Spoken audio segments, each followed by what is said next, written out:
រឿងនិទានខ្មែរក្អែកនិងទឹកក្នុងក្អម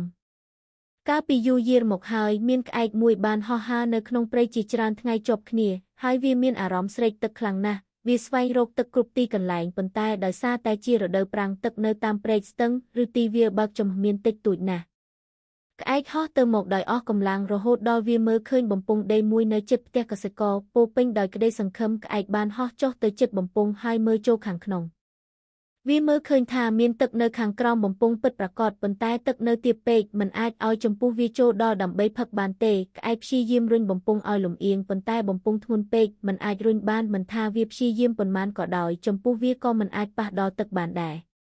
ក្អែកមានអារម្មណ៍ខកចិត្តយ៉ាងខ្លាំងប៉ុន្តែដោយសារតែវាស្រេកទឹកខ្លាំងវាបានសម្រេចចិត្តមិនបោះបង់ឡើយវាឈរគិតមួយភ្លែតហើយភ្លាមនោះគំនិតឆ្លាតវៃមួយក៏កើតឡើងក្នុងចិត្តវា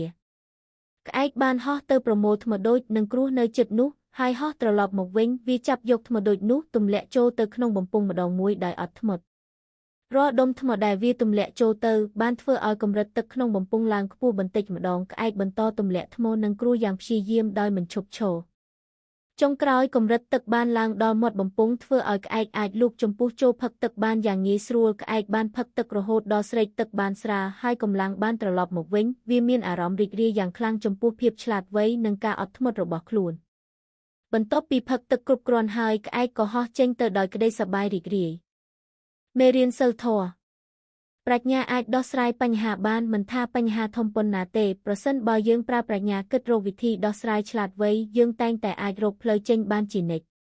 ភាពអត់ធ្មត់និងការខិតខំនាំទៅរកជោគជ័យទោះបីជាកិច្ចការលំបាកឬត្រូវធ្វើច្រើនដងក៏ដោយការខិតខំប្រឹងប្រែងបន្តិចម្ដងដូចជាទម្លាក់ថ្មម្ដងមួយដុំនឹងនាំឲ្យទទួលបានលទ្ធផល